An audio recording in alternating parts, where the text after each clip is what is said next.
because I think what's so astonishing about this case is that he hasn't been in her life 8, almost 9 years. This is Spencer and Monique Tepe, their case, which we were following. It was a double homicide where these two beautiful people laid in bed with their two young children, just steps away, as well as the family dog that was also unharmed. But the mom and dad were executed in their home, in their bed, and we're learning a few new details. It sounds like, and this is going to be freaky, and this comes back to me telling you guys, it sounds like this guy kind of knew her behaviors, right? Knew her behaviors. Well, it sounds like he entered the code to get into their house. So he knew what the code was. This is why if you take this, not that anybody's going to have a narcissistic psychopath for an ex-husband, but if you're concerned, make sure that anything that you did with that psychopath ex-husband, you're not repeating with your new family, because this is a prime example of where he knew her. And he knew her intimately. He knew her, what her favorite passwords were, what her favorite 4-digit combo was, right? Somebody that close to somebody, they spent years together, married 7 months, quickie divorce, and move on. I believe something majorly happened. I believe he beat her with almost an inch of her life. Or he scared her so incredibly much that she was in fear for her life. There's something with the mutual restraining order inside their divorce paperwork that just kind of keeps me, looking back. She was she got a divorce from him. She moved on. If she even thought about him, I would be shocked. Like, she was on with her life. She had her children. She had her husband. She was so far disconnected from him. He was probably just a distant memory. And to not even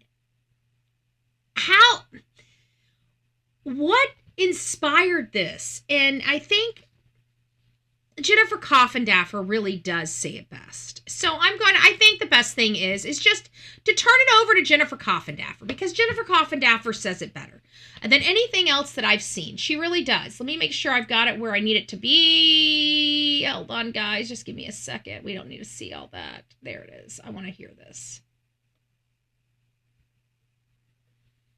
There's only certain parts I need to hear. We already know the details of this case, okay? If you don't know the details of this case, the details of this case is that Spencer failed to show up for work. The office got concerned, reached out to the boss that was in Florida. Florida boss calls their local law enforcement to do a wellness check. They were very condescending.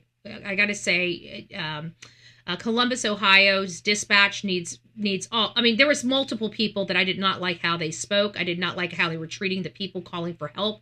It was despicable. It was deplorable, and they don't even want. They're going to get a letter from me. Okay, they're going to get a letter outlining everything that I saw, but it's going to take a little bit before I can draft that letter. I got to do some more research for it to be very strong diplomatically to do whatever I need to get done in there, but.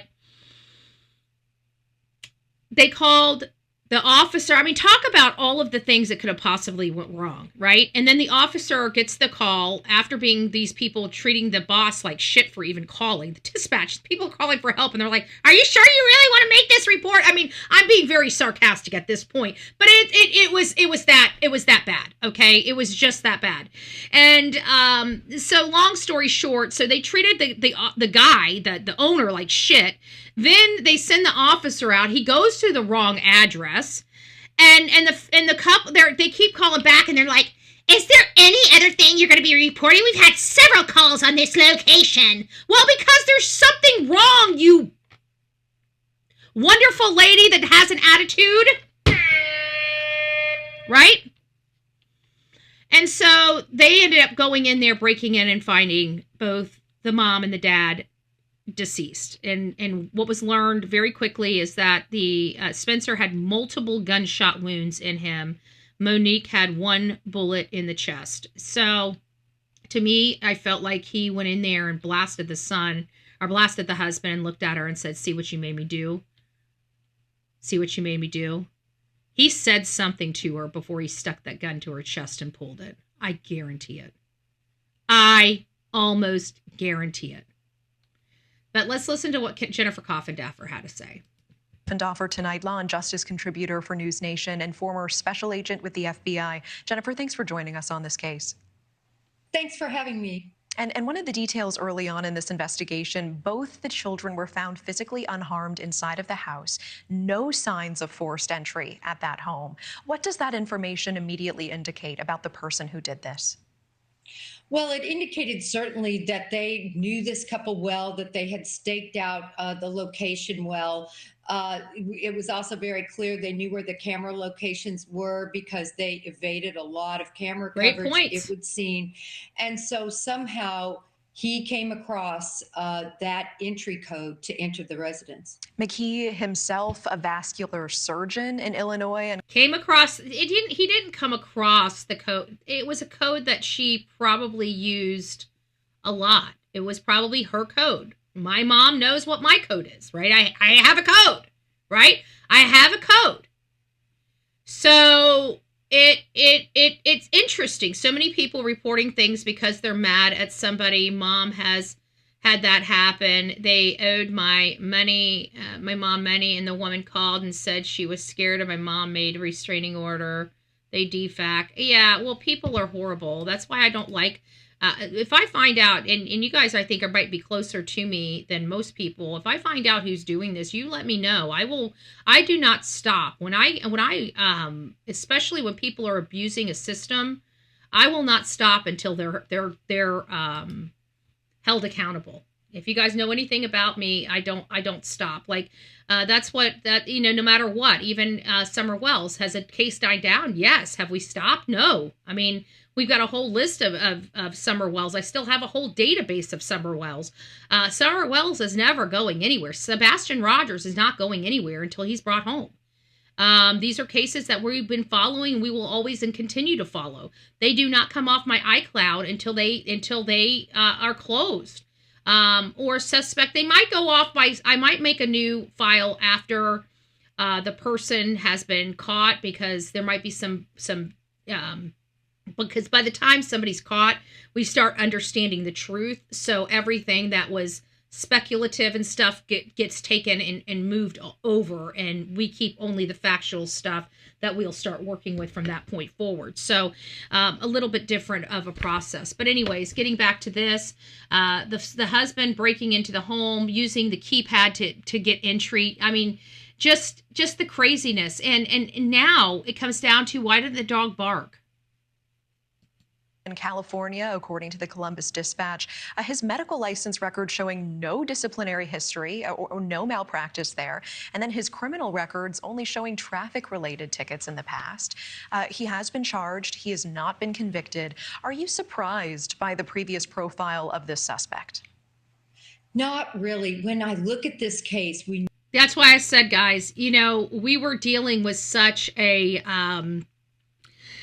surprise. Plunder was so shocked it was him. We weren't. He was, to be honest with you, he was one of the, we brought in some other things like the person at the work, and stuff like that, and hearing the knock at the door a couple days before they lost their life. But at the end of the day, we never took our eyes off of this guy. And as a matter of fact, when people were spreading, came in here and had misunderstood and thought he was the guy that ended up marrying a man some months shortly after the divorce of Monique, bearing the same name, different birth dates, but bearing the same name as this guy. And I stopped everybody and let them know, no, that's not true, because I didn't want them automatically taking this guy off their radar, because you're not going to have animosity toward an ex-wife if you're gay, right? Because you're the one that wanted to end that relationship so you could be with your true lover.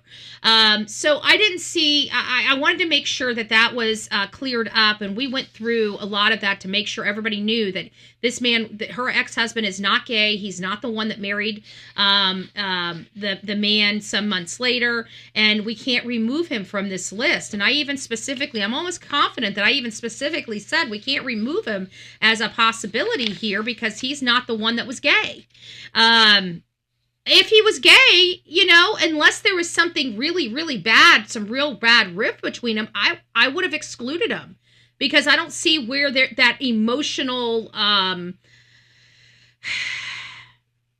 that personal emotional connection would still be. He would have been happy that she gave him a divorce and got out of the relationship so he could be with the person he loved. He would actually probably appreciate her more than resent her.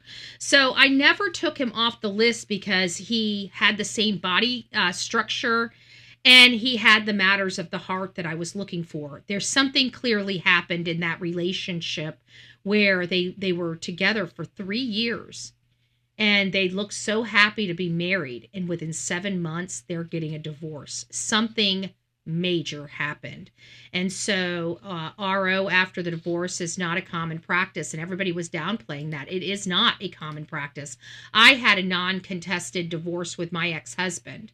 Okay, I'm still friends with my ex-husband. When I was out of town and the hurricane hit and everything fell, and we couldn't even see my backyard. It was my ex-husband that came over here and checked on the house. I have a very good relationship with my ex-husband. But we had a great relationship before we got a divorce, and everybody's like, "Well, why did you get a divorce?" Because we were best friends. We were not husband and wife, okay? That's why we got a divorce, is because he lived in his room, I lived in my room. We were roommates, we were business partners, but one thing we weren't was husband and wife, okay? He wasn't cheating on me, I wasn't cheating on him. I can't explain it other than that. I don't know what to explain, Betty, I heard he went out of his way to make sure kids couldn't get to parents. Dog was with kids, allegedly. He went out of his way to make sure couldn't get to the parents. Oh, so he made sure the dog and the kids were... Wow, interesting. Thank you for that tidbit of information. I did not read that yet. He's definitely a sociopath. He has a sociopathic look. Cardiosurgeons are highly to do crimes like this. God complex. It makes you wonder how many people have died on his watch. I mean, I'm sorry. This kind of shit gets me the EBGBs. It does. I'm not going to lie about it.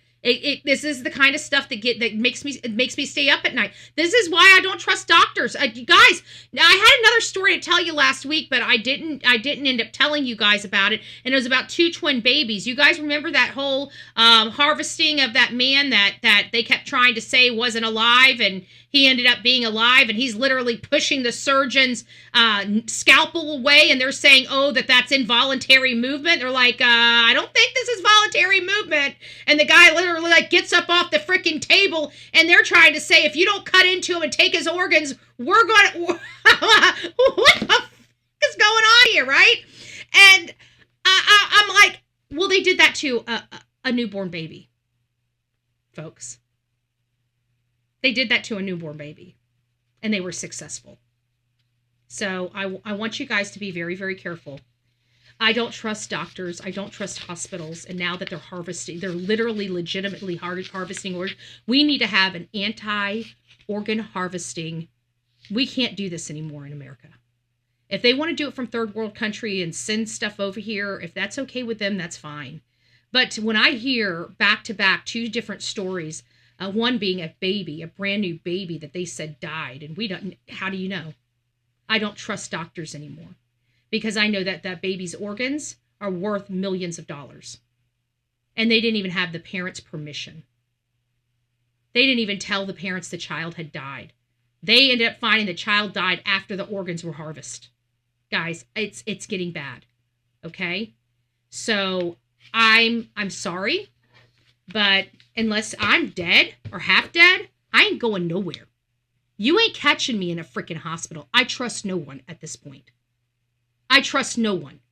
Okay? I don't want to believe that this would ever happen in Florida, but you know what? I'm sorry. I've never been a gambler. And when I have gambled, guess what? I've never been a winner, okay? So I'm not willing to gamble with my organs, okay? I don't necessarily like my organs. My organs give me problems, like my heart, my brain, and, my kidneys. And, I don't like any of them. I'd prefer, having something different, but this is the way God made me. I got a brain, a heart, and kidneys and liver and all these different things in between, okay? I don't necessarily want them, but we got them, and we got to keep them inside, not outside, okay? So with the fact that I look like dollar signs to a hospital, I prefer not going to a hospital, okay? I'm sorry, but there's been too many stories coming out of them literally committing homicide and getting away with it by taking people's organs, and something's got to be done about it. Nobody wants to believe it. This is going to be another one of those fraud cases that nobody wants to believe, that everybody thinks is crazy, until we realize that this has been happening all over, that they've been murdering people for their freaking organs.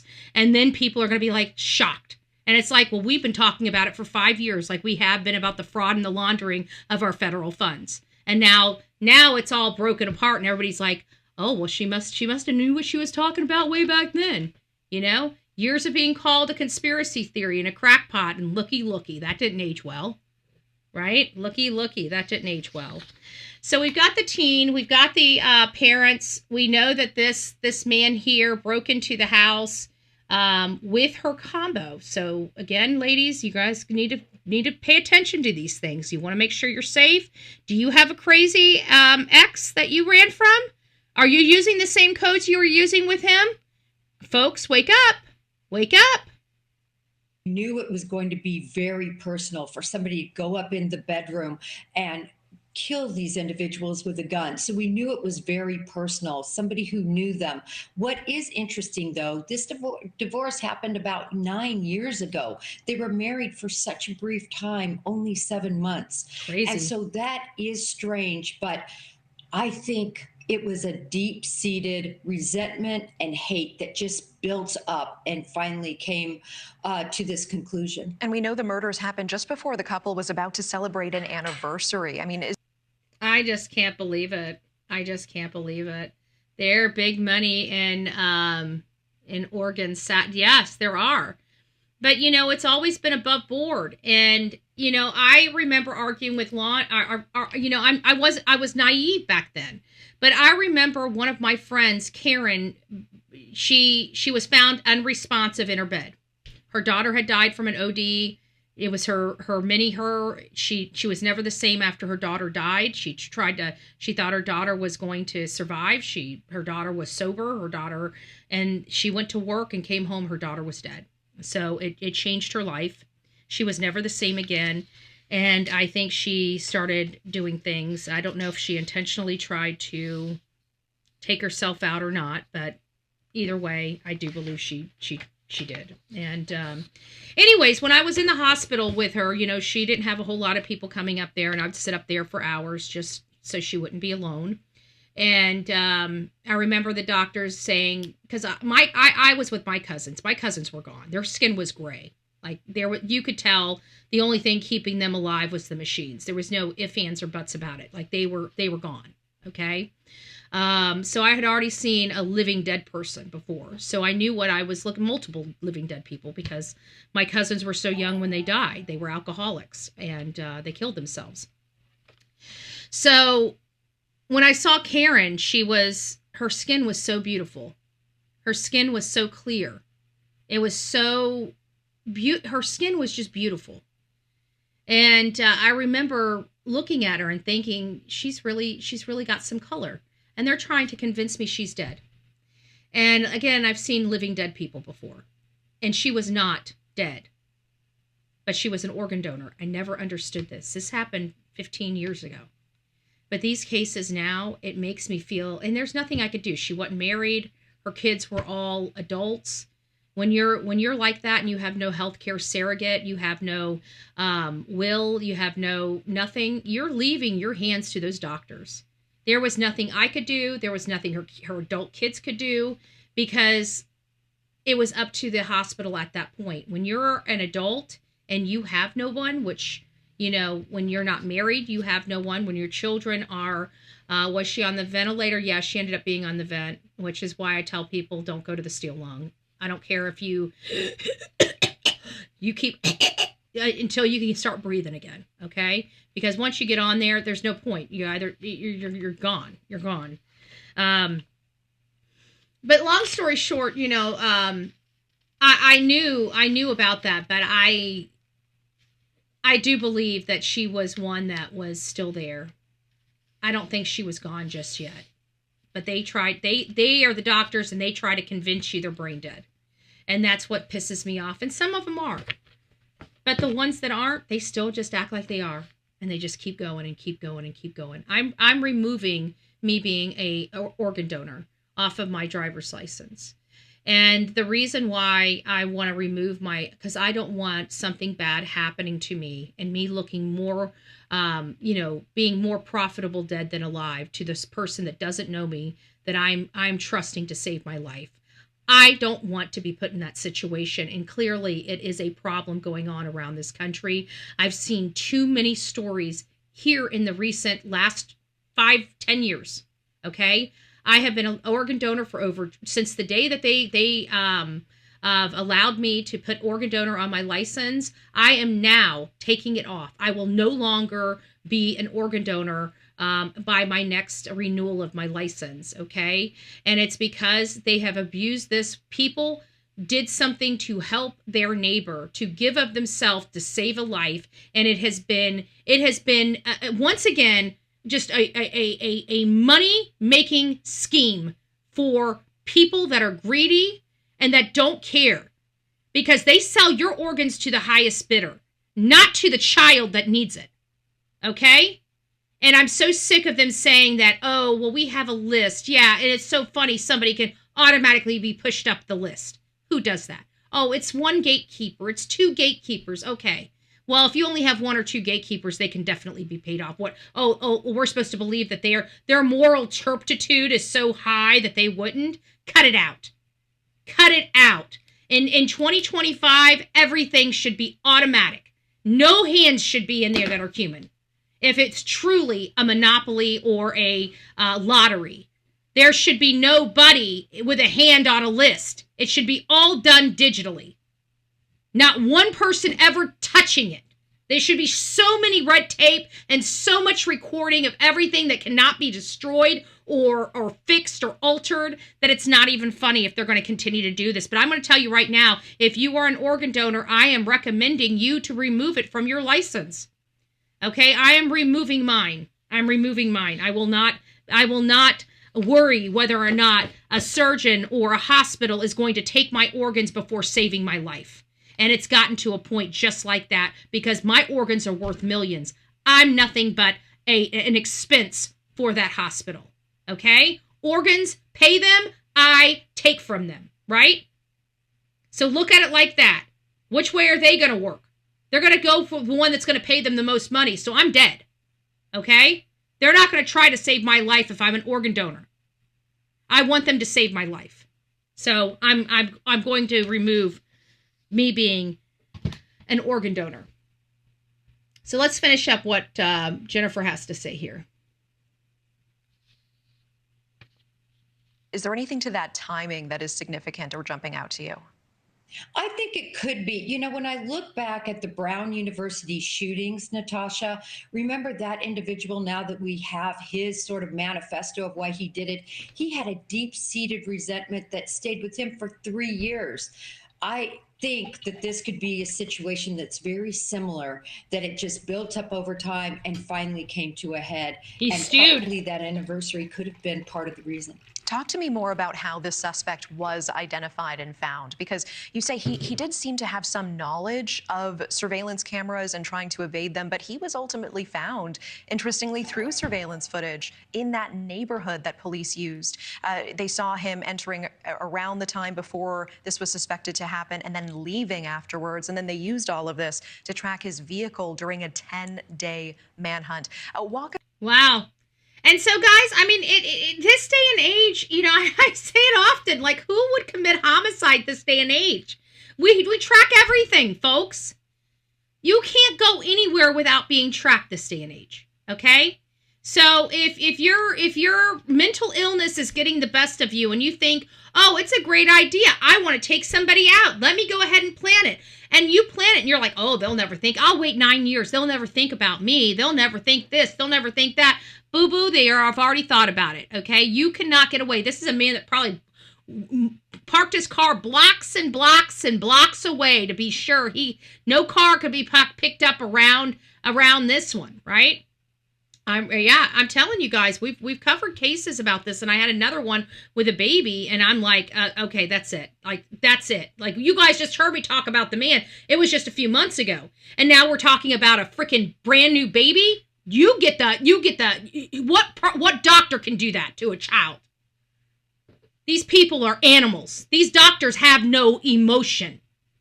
Okay? Some of these doctors, they're so gone and so desensitized to humanity that they don't even look at you as a human anymore. I'm sorry. Everybody is so corrupted anymore. It's scary. It's scary that we've gotten to this point. It's scary to me personally. It scares me.